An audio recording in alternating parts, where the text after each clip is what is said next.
सगळ्यांना नवीन वर्षाच्या खूप खूप शुभेच्छा. तर नवीन वर्षाच्या पहिल्याच दिवशी आलोकचं ॲन्युअल फंक्शन होतं. त्याने डान्समध्ये सहभाग घेतलेला होता. तर त्या डान्ससाठी आम्ही सकाळी लवकर उठून निघालो होतो. तर इकडे त्याचे पप्पा जर्किंग घालत आहे. एवढी थंडीच पडली होती की म्हणलं चला जर्किंग वगैरे घालूनच जावं, तिथे गेल्यानंतर काढता येईल. तर आम्ही सगळेजण रिक्षामध्ये बसलो. तर त्याचा कार्यक्रम चिंचवडमध्ये होता, रामकृष्ण मोरे नाट्यगृहामध्ये. त्याचा ड्रेस कोड छान ब्लॅक पॅन्ट आणि रेड शर्ट होता, पण थंडीमुळे मी त्याला पूर्ण पॅक केलं होतं म्हणून तो असा गप्प बसला होता.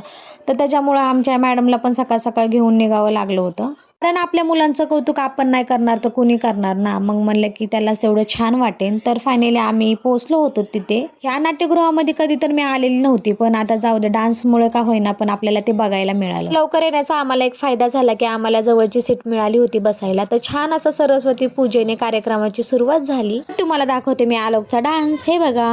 तर सुंदर असा डान्स माझ्या पिल्लूने केलेला होता, जे की मला बघून खरंच खूपच भारी वाटलं. मला मी अजून एक गंमत दाखवणार आहे त्याच्या अगोदर. हे बघा. मम्मीचं तोंड कसं आहे? मम्मीचं तोंड कसं आहे? लक्ष्मी लक्ष्मी मम्मीचं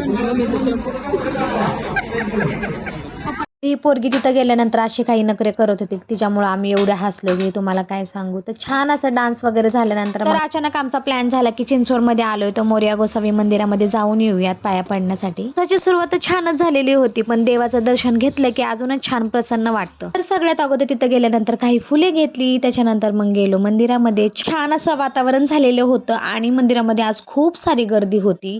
मग आमचं दर्शन झाल्यानंतर मग आम्ही निघालो घराकडे. भेटूया नेक्स्ट ब्लॉग मध्ये. बाय.